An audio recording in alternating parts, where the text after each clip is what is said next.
video, we're going to cover the menstrual cycle, specifically the ovarian cycle, which describes the changes in development that occur in the ovaries leading to ovulation. We're going to break down the different phases of the cycle, break down how a follicle develops and how ovulation occurs, and we're also going to break down the factors that control ovarian function, so the hormones secreted during the different phases of the cycle. So let's begin this lecture with a quick review of the female reproductive system. So if you've seen the anatomy of the female reproductive system lecture, you've seen this beautiful diagram, okay? So let's label it. The internal female genitalia includes the vagina, which is a muscular tube that connects the uterus and cervix to the outside of the body. The cervix, which is the lower part of the uterus, so it connects the vagina with the main body of the uterus. So then we have the uterus, which is a thick-walled muscular organ. This is the area where the fetus develops during pregnancy. Then the fallopian tubes, which are these paired muscular tubes that are near the ovaries. And of course, we have the ovaries, the female gonads. In this lecture, we're going to be zooming in on the ovaries and break down how follicles and oocytes develop and matures, and how ovulation occurs. Let's zoom in on the ovary. Okay, so the ovary has several functions. The first is oogenesis, which is the formation of female gametes, the development and maturation of oocytes, which are immature egg cells, ovulation, the release of mature oocytes, and hormone synthesis, the secretion of estrogen and progesterone, which are female sex steroid hormones, and also the secretion of the protein hormone inhibin. Okay, so if you've seen the oogenesis lecture, this is a nice recap for you. So, beginning from puberty until menopause, females go through cycles of hormonal changes and activity in their reproductive organs, the uterus and ovaries, that repeat every month. So it lasts approximately 28 days, and the purpose of this is to prepare the woman for a possible pregnancy. This overall cycle is referred to as the menstrual cycle, and we can divide the menstrual cycle into the ovarian cycle and the uterine cycle. So the ovarian cycle describes the changes that occur in the ovary during the menstrual cycle that cause a maturation of follicle, release of mature oocytes, secondary oocytes, and of course ovulation, which is what we're going to cover in this lecture. And the uterine cycle describes the changes, a series of changes that happens to the lining of the uterus during a menstrual cycle. And that's what we're going to cover in the uterine cycle menstruation lecture. The menstrual cycle is controlled by the endocrine system, and it consists of the follicular phase. This is also known as the pre-ovulatory phase. This is the first half of the cycle where oocyte develops and matures. The next is ovulation. This is the middle of the cycle. This is where the egg is released. And the luteal phase, or also known as the post-ovulatory phase. And we're going to break down each phase. The menstrual cycle repeats every month if fertilization doesn't occur. So from day 1 to day 28. The first day of the cycle is when bleeding starts, so the first day of menstruation, period. From day 1 to day 14 is the follicular phase. This is where a mature follicle and a secondary oocyte forms. Then day 14, around day 15, ovulation occurs. This is where we're releasing the egg from the ovary. And then from day 15 to 28 is the luteal phase, the formation and degeneration of the corpus luteum. Now, before we break down the follicular phase, let's orient ourselves with the hypothalamic-pituitary-gonadal axis, or the HPG axis first, because this is what controls ovarian function. This process is initiated through hormonal controls in the hypothalamus. So let's take a look at this beauty that I've drawn here, and let's zoom in to view the hypothalamus, which is a small region of the brain and consists of gray matter. And it's close to the pituitary gland. The green section is the hypothalamus, and we have the pituitary gland here. Now, the hypothalamus, this beauty, secretes gonadotropin-releasing hormones, GnRH, which then travels to the anterior pituitary gland via the hypothalamus-hypophyseal portal vessels and triggers the release of two hormones, luteinizing hormone LH, which acts on theca cells. We're going to talk about these cells later on. And the second hormone is follicle stimulating hormone, FSH, which acts on the granulosa cells.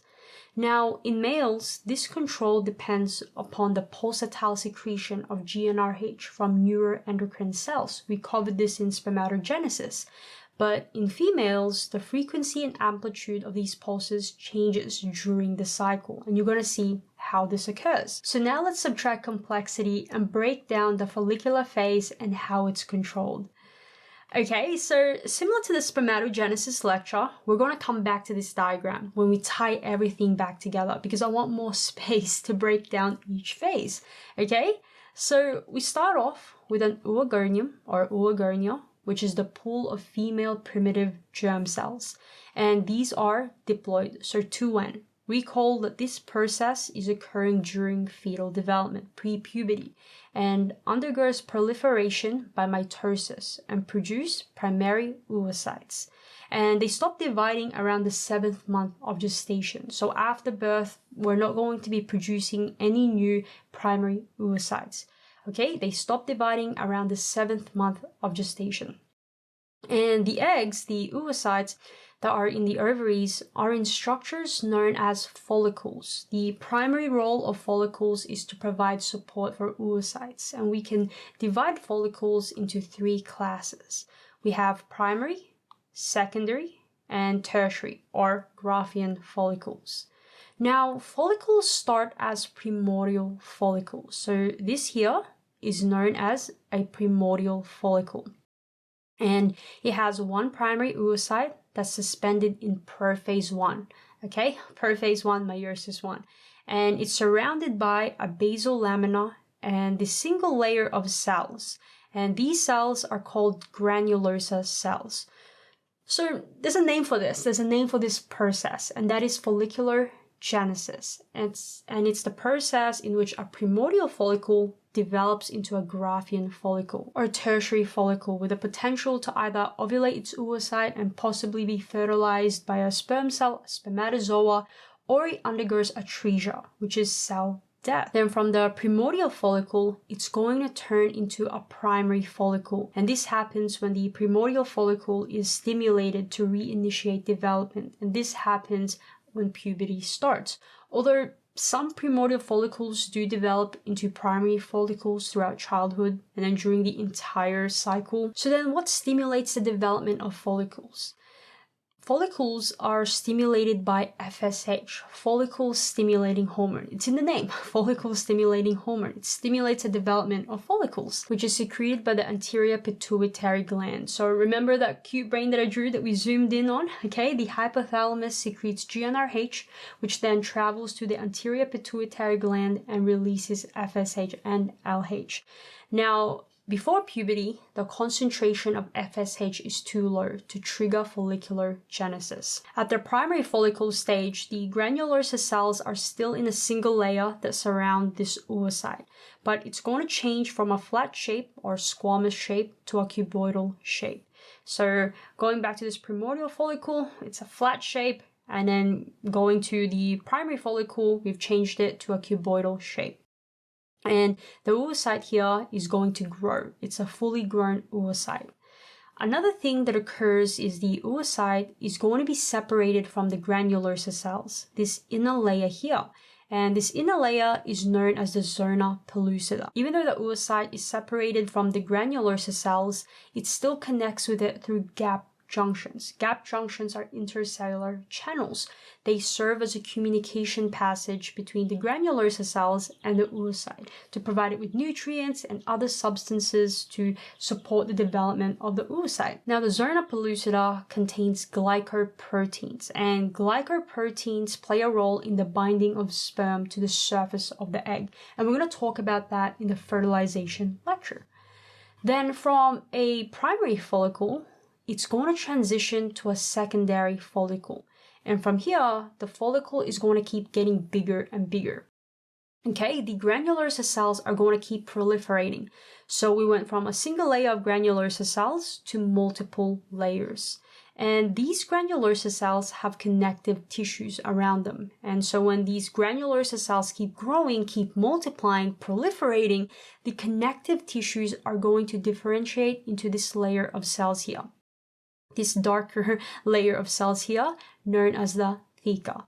So one of the most crucial changes that occur in this stage is the development of the theca layer, theca cells. So we have the oocyte here, the nucleus of the oocyte, the zona pellucida, which separates the oocyte from the inner layer of granulosa cells, but they still remain in contact through gap junctions. And then we have these theca cells here, this layer of theca cells. And theca cells work together with the granulosa cells in producing estrogen. And I'll explain how in a second. Now, this follicle here is also known as the pre-antral follicle. And in the secondary follicle stage, the oocyte attains its maximum size and the antrum also begins to develop. That's why it's called the pre-antral follicle. So the antrum is a fluid-filled space containing hyaluronan. So this is the antrum here, the developing antrum. The antrum is developed from the fluid that granulosa cells secrete. The secondary follicle also completes the first meiotic division. Now let's take a step back for a second and talk about what stimulates the follicular phase, what stimulates follicular growth.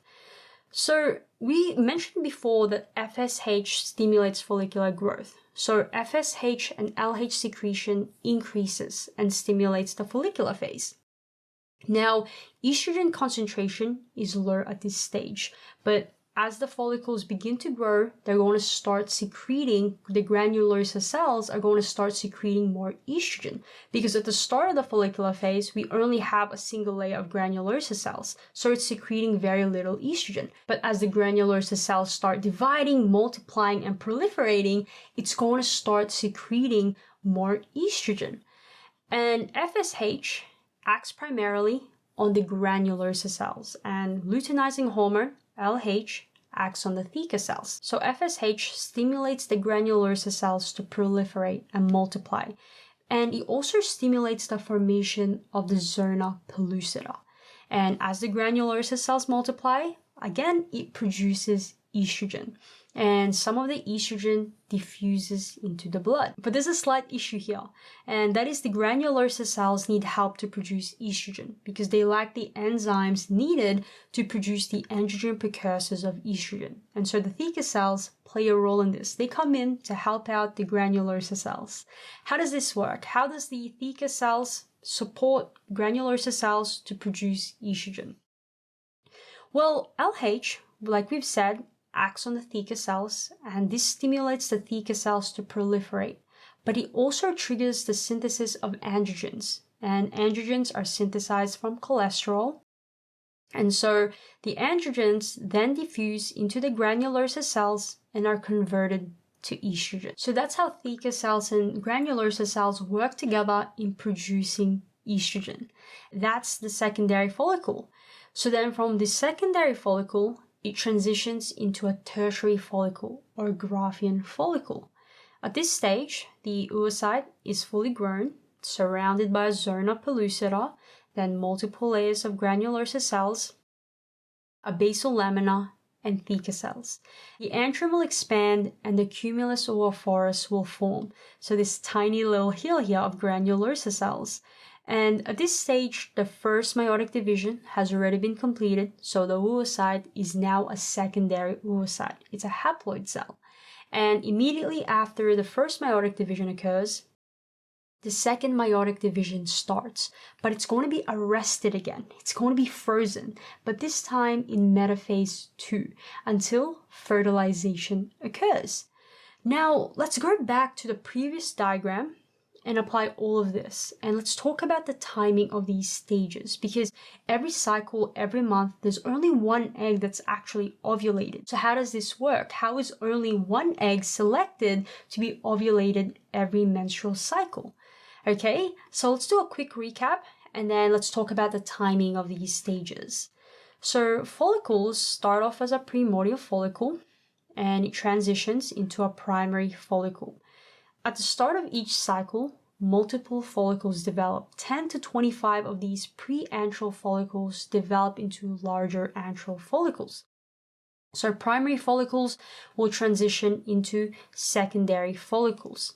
And about 1 week into the menstrual cycle, around day 7, only one of these follicles will continue to develop and mature, and it will become the dominant follicle. So if this follicle around day 7 of the menstrual cycle becomes chosen, the chosen one, to become the dominant follicle, it will transition and mature into a Mcgraw-Hill follicle.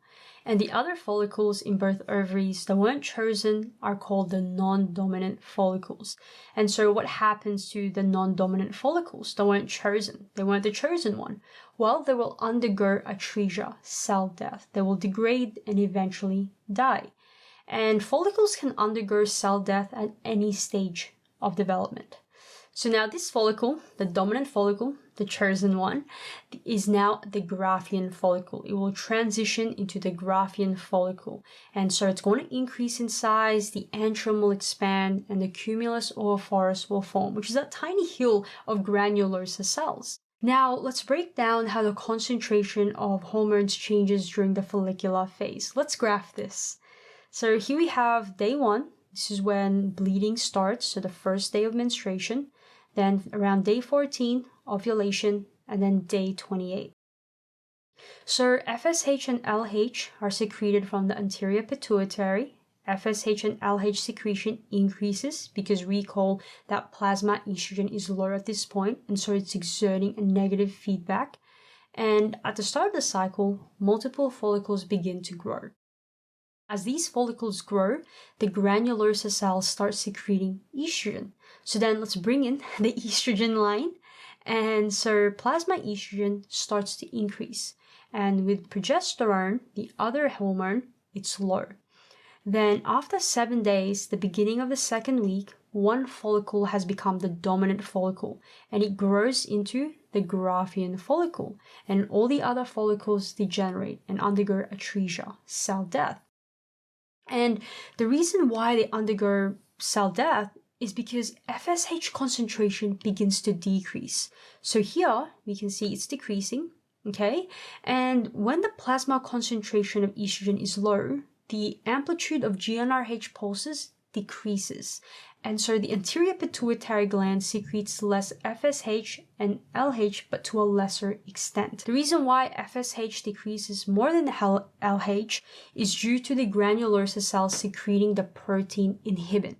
Okay, so then the protein inhibin is going to act on the anterior pituitary and inhibit the secretion of FSH. And estrogen exerts a negative feedback response during the early and middle follicular phase. As FSH secretion and concentration decreases, remember, FSH, follicle stimulating hormone, it's the hormone that stimulates follicles, stimulates follicular growth, it's going to decrease. And so atresia of non-dominant follicles occur. And that's how the non-dominant follicles undergo atresia. Once the chosen one, the dominant follicle, becomes selected to be the one to continue its development and become the Mcgraw-Hill follicle, because FSH secretion and concentration decreases. And going back to estrogen, as the follicles grow and the dominant follicle is selected, the granular cells start secreting large amounts of estrogen. And so estrogen rises significantly. Okay, and that is the end of the follicular phase. Day 1, so day 1 is the start of menstruation, first day of bleeding, to day 14. This is the follicular growth phase. Now, before we move on to the next phase, which is ovulation, let's quickly summarize and recap the follicular phase because we covered a lot. So it begins from a primordial follicle, which is still arrested in prophase 1, meiosis 1. And this then transitions into a primary follicle, and the oocyte is surrounded by cuboidal granular cells, and the zona pellucida is formed. And every month, multiple follicles develops, and so from the primary follicle, it transitions into a secondary follicle. This is also known as a pre-antral follicle, because the antrum is just starting to develop. And it has the oocyte, which has now completed its growth, and it's surrounded by multiple layers of granular cells. And the thicker layer also forms. Then on day 7, beginning of the second week of the cycle, one follicle is selected to become dominant. It's the chosen one, Harry Potter, and the other undergoes atresia, and a Mcgraw-Hill follicle is produced. And so the follicle enlarges and matures just before ovulation. Now, talking about the control of this phase, FSH and LH secretion increases and stimulates follicular growth. FSH, follicle stimulating hormone, it's in the name. And FSH acts on granulosa cells, stimulating the cells to proliferate and multiply. And so it starts producing estrogen. But the granulosa cells need help to produce estrogen. And that is where the theca cells come in. So LH acts on the theca cells, stimulating it to multiply and also synthesize androgens. The androgens then diffuse into the granulosa cells to stimulate the production of estrogen. And so plasma estrogen concentration increases, and as a result, it exerts a negative feedback on the hypothalamus and anterior pituitary gland, inhibiting the hypothalamus from secreting GnRH and inhibiting the anterior pituitary from releasing FSH and to a lesser extent LH. At the same time, due to high levels of FSH, granulosa cells secrete the protein hormone inhibin, which acts on the anterior pituitary and inhibits FSH secretion, leading to atresia of non-dominant follicles, the follicles that weren't chosen. Okay, so that's the follicular phase, days 1 to 14. Let's now move on to ovulation. During ovulation, the Mcgraw-Hill follicle, the dominant follicle, ruptures and releases the oocyte from the ovary, a secondary oocyte. The granulosa cells synthesize enzymes and prostaglandins that break down the membranes, the follicular ovarian membranes. And so the membranes ruptures and the oocyte is released. And this is where the fallopian tube comes in. The fallopian tube will start creating fluid-filled current that pushes the ovum towards the fimbriae, the finger-like projections at the end of the fallopian tubes, and catches the ovum, the secondary oocyte. And the cilia of the tubes will push the secondary oocyte to the ampulla for fertilization, possible fertilization of a spermatozoa. So that is ovulation. That's how the egg is ovulated, how it's released from the ovary. But what actually triggers ovulation? How is it triggered? An important event that triggers ovulation is a mid-cycle surge of luteinizing hormone, also known as the LH surge. So let's bring in the hormone concentration graph again. So what happens is, I mentioned this earlier, that when the plasma concentration of estrogen is low, it has an inhibitory effect on gonadotropin secretions. And this is during the early and middle follicular phases when the follicles are developing. And so the anterior pituitary gland secretes less FSH and LH. However, when the plasma concentration of estrogen increases significantly, and this occurs during the late follicular phase when the Mcgraw-Hill follicles develop, when the granulosa cells starts multiplying and proliferating and it secretes large amounts of estrogen, it's going to exert a positive feedback on the hypothalamus and the anterior pituitary gland. So the anterior pituitary gland is going to secrete more LH and FSH, leading to an LH surge, and this is what triggers ovulation. And during this surge, there's also an increase in FSH and progesterone levels, and then estrogen decreases just before ovulation. That's because before ovulation, the granulosa cells start releasing progesterone, and this decreases estrogen secretion. And so, as you can see here, there's going to be a small increase in the concentration of progesterone just before ovulation, and estrogen is going to decrease just before ovulation as well. That is ovulation. Let's apply this to the other diagram and recap what we've just covered. Okay, so around day 7, a dominant follicle is selected, and this follicle enlarges, and so it's going to start secreting large amounts of estrogen because of the granulosa cells multiplying and dividing. And estrogen exerts a positive feedback, causing a LH surge. FSH and progesterone also increases, and the LH surge acts on the dominant follicle, triggering ovulation. The follicle ruptures and releases the egg, the secondary oocyte. And as soon as the LH surge occurs, it starts to decrease. It's going to start to decline. And that is ovulation, days 14 to 15. So now let's move on to the next phase, which is the luteal phase, or the post-ovulatory phase after we've released the egg. After the Mcgraw-Hill follicle releases the egg and the antral fluid, the wall of the follicle collapses and transforms into the corpus luteum. The granular cells enlarge and develop into a yellowish pigment. The corpus luteum secretes estrogen, progesterone, and inhibin. So this here is an early corpus luteum, and from day 15 to around day 25, the corpus luteum develops into a fully functioning mature corpus luteum. And then from day 25 to 28, the corpus luteum starts degenerating and loses its function. So hormone secretion decreases. Now let's break down the controls that happens during the luteal phase and the hormone concentrations. So the LH surge triggers ovulation, but it also stimulates the reactions that transforms the granular cells and theca cell of the follicle into a corpus luteum. During this time, LH concentration is low, okay, so as you can see it's low, but it still maintains the function of the corpus luteum. It stimulates the corpus luteum. Now, like I mentioned before, the corpus luteum secretes large amounts of progesterone, estrogen, and inhibin. And when the plasma concentration of progesterone is high, along with the estrogen, it exerts a negative feedback inhibition on FSH and LH secretion. And the reason for this is to prevent another LH surge during the luteal phase and pregnancy. So during the luteal phase, FSH and LH concentrations decreases, and FSH and LH secretion also decreases. And progesterone is significantly higher in the luteal phase, and that's because progesterone is important in making the endometrium ready and receptive to implantation, and also provides support during early pregnancy for about 8 to 12 weeks, and then it's going to degenerate, and that's when the placenta takes over. So the loss of the corpus luteum is prevented if fertilization and implantation occurs. Otherwise, it's going to degenerate.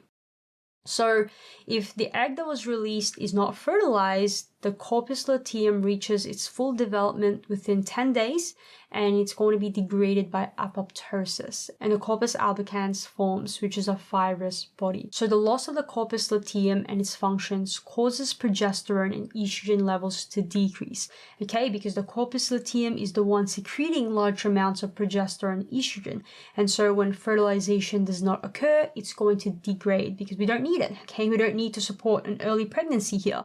And this in turn is going to increase FSH levels when progesterone and estrogen decreases. Because remember that high concentration of progesterone inhibits GnRH secretion and FSH and LH secretion. And so increasing FSH levels again is going to trigger the next cycle and develop the next set of follicles for the next menstrual cycle. And so a decrease in progesterone and estrogen levels stimulate menstruation, and the lining of the uterus breaks down and shed. And that's what we're going to cover in the menstrual cycle lecture. Okay, so that's the luteal phase. Let's go back to the other diagram and recap the luteal phase. Ovulation occurs around day 14, day 15 of the cycle, and the secondary oocyte is released. And this oocyte is viable for only 24 to 48 hours after ovulation. It's got a best before date. So if pregnancy were to occur, sperm will need to enter the female tract 5 days before or 1 to 2 days after ovulation. And then the remaining follicle, okay, after the egg is released, remains inside the ovary, and it's going to transition into the corpus luteum. And this is from day 15 to day 25. The corpus luteum develops into a fully functioning, mature, hormone-secreting corpus luteum. The corpus luteum secretes large amounts of progesterone, estrogen, and also inhibin. So after ovulation, LH and FSH secretion and their plasma concentration decreases, and plasma estrogen and progesterone increases. And as we can see here, FSH and LH secretion are inhibited by the rise in estrogen and progesterone. Then from day 25 to day 28, the corpus luteum degenerates and decreases its hormone secretion. And so plasma estrogen and progesterone concentration decreases. And as these hormones decreases, FSH and LH secretion begins to increase again, and we start a new cycle. So that's the ovulatory phases. In this lecture, we learned how the menstrual cycle can be divided into the ovarian cycle and the uterine cycle. We learned how oocytes are in structures known as follicles in the ovaries, and how oocytes and follicles develop and mature, leading to ovulation. We also broke down how the egg is released, how ovulation occurs, and the control of ovarian function. Thank you for watching this video. Make sure you subscribe to EKG Science so you don't miss a single lecture. And remember, subtract complexity and slow down. To study the next lecture, simply click the next video, or you can view the entire playlist. Hey, stop procrastinating!